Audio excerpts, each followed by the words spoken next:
أكبر ملك ظالم يقتله بإيده، والسبب حاجة هتصدمه.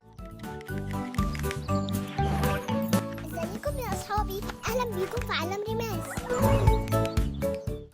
تخيل طفل صغير يهزم ملك كامل، مش بس كده ده يغير عقيدة شعب كامل. كان في ملك ظالم عنده ساحر كبير، ولما الساحر كبر في السن طلب من الملك غلام صغير يتعلم السحر.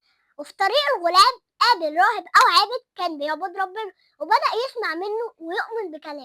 الغلام بقى محتار بين السحر والحق، وهو راجع في يوم من عند الراهب لقى دبة ضخمة سد الطريق ورعب الناس، وقال يا رب لو أمر الراهب هو الحق اقتل هذا الوحش. وقال بسم الله ورمى الحجر فمات الوحش فعلا، ومن هنا بدأ إيمان الغلام يقوى.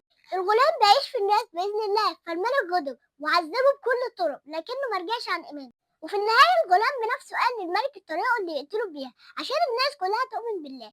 ولما مات الغلام الناس قالت آمنا برب الغلام، ومن هنا بدأت قصة أصحاب الأخدود.